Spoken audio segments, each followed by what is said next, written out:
Cal Art of Sports here with the Hall of Famer, Bernardo Osuna. Man, did we witness a robbery tonight? Look, man, I'm not going to say it was a robbery because I was on the telecast. It wasn't conclusive up to the point where we went off the air. Look, it was such a bang-bang play, you know, if you use a baseball term, right? Like, you see the punch, and then you see their heads come together a little bit, and then there was like a little bit of the glove, and you couldn't really tell where the blood was until the glove came apart and you saw the blood. We had 15 cameras pointing at the ring, and it was not until the team went exhaustively camera by camera and zoomed it into maximum resolution that we get to see the knuckle turn on that left hook, and we think it's blood, but it wasn't conclusive, so the California Commission could not overturn it because it was inconclusive. And I got to give him credit for that. Jack Reese is one of the best former referees in the business. He's now retired, but he's a replay official. He had every look we had live. We slowed it down. We went in reverse. We tried everything, and there was nothing conclusive because it was just three things that happened, and he didn't really react until he came up off the headbutt. But in the end, I think it was a punch. And the commission's gonna have to look at it. Look, we just saw what happened with Tank and Lamont Roach. They didn't overturn that decision. And we don't expect them to overturn this. Maybe it'll be a no contest and they'll have to do it again. I'm not sure Navarrete wants to fight at 35 anymore. I mean at 30 anymore. He may be moving at 35. That's a whole different division, and that's a whole different set of issues that we'll have. But look, I won't say it was a robbery. It was the right call at the time based on the video that we had.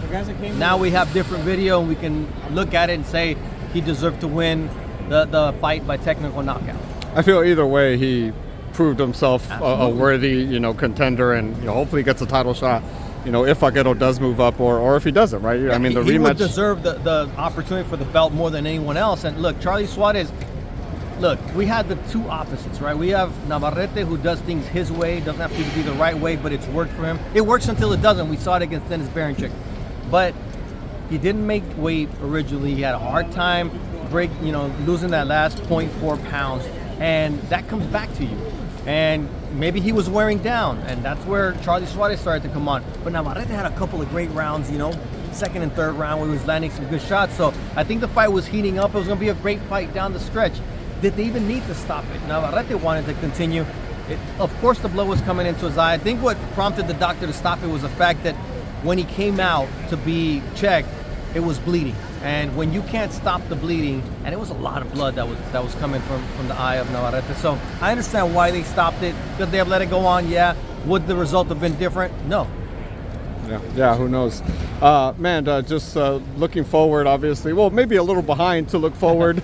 Last boxing's big weekend, was falling flat a little bit, and then, until Top Rank and, Inoue and Cárdenas saved it. Shout out to Rafael Espinosa too, and Vasquez. That was another great fight. Yeah. Just specifically Canelo, he broke the record, right, for least punches landed in a 12-round fight, which was kind of rough because Haney was almost like, I think, number 3 the day before, But does that change your opinion at all going into the Terence Crawford Canelo fight? It does, just because, look, if we look at that version of Canelo, he doesn't beat Terence Crawford.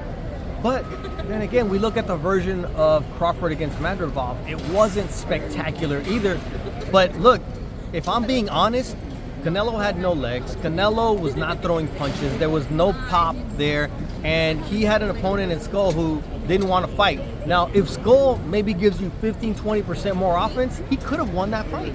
It wouldn't have taken much from Scull to win against that version of Canelo. Now, I've been to Saudi Arabia. It's a rough trip. Canelo was there for 3 weeks, but it's a whole different animal. So if Canelo didn't want to make the excuses in the ring, I'm sure somewhere down the line we're going to hear it was the fact that he's fighting at 6 in the morning. You're getting up at 1 o'clock maybe to go to the arena. I've called the Naoya Inoue fights, and it does mess up your rhythm. So, when I do them from LA, when he's in Japan, you're talking about maybe checking in the hotel around 7, grabbing something to eat, taking a nap. You wake up at 11:30 for a 12:15 crew call, and you're calling the fights, and you finish, and you're done. And that's the time that Canelo is barely going to start. I'm not making excuses for him. He looked horrible. And now maybe we have a reason to look forward to the fight against Terence Crawford. Because you always say, or the old adage in boxing says, a good big man beats a great smaller man. That was not a good big man, though. That is the one thing that, Canelo will have to look in the mirror, how he's going to prepare, how his body feels. Are his legs there? Are his reflexes there? Because Terence is no joke. He's not to be played with, because Terence, he's strong. That's what people don't realize. His wrestling background, Terence Crawford, I've seen him, go toe-to-toe with Andre Ward in our offices, and that dude is strong. So don't underestimate Terence, but also don't overlook how he performed against Madrimov. Right. Tell me about that little wrestling session. What happened there with Andre Ward? They're just really good friends, and you know what? Two dudes who are ultra competitive, and no one wants to back down. So it gets it gets fun, it gets feisty, but in the end, it's the strength of Terence Crawford is real. Is he the smaller guy? Yes. We'll see what happens inside the ring. It's more intriguing now because of Canelo's performance than it was before, I'll tell you that. Right, no, 100%. Just lastly, I saw when you guys were on the telecast wrapping it up, Keyshawn Davis versus De Los Santos, really good fight. De Los Santos has been out since Shakur. I feel like the comparison's always for sure going to be there with this one, right? With how well does he do against Deadwin compared to Shakur. But I feel like that's can't miss, because Keyshawn is not the guy to just box and kind of be out of the way. He wants to fight. He wants to win. Yeah, but that was a horrible fight because neither guy engaged. I mean, we talk about Shakur running. Well, what did Edwin De Los Santos do that night? And now you put him in against a Keyshawn Davis who can crack, who likes to put on a show, who's going to be in front of his hometown fans, and he doesn't want to disappoint. I mean, I hope we get the old Edwin De Los Santos that we were all expecting against Shakur to say, hey, this is the guy that's going to test him. This is the guy who has power. This is the guy who knows how to cut off the ring. Well, guess what? He didn't show up that night in Vegas. So I want to give Edwin De Los Santos the benefit of the doubt, but I don't know what I'm going to get. I do know what I'm going to get from Keyshawn, and if he's going to be running, he's going to be chasing. So that's going to be the difference. Keyshawn's not going to be content, number one, because that's not his DNA. Number two, because he loves Shakur, but he would love nothing better than to show what he's capable of doing that Shakur was unable to do to Edwin De Los Santos. So I expect that to be a good fight, if nothing else, because of the fact that Keyshawn Davis is going to chase him down. He's going to cut off the ring. And that was the other disappointing thing with Canelo. Man, you're 67 fights in. You got to know how to cut off the ring. You're not 23 years old against Floyd Mayweather. There's no excuse for that. Yeah, no, 100%.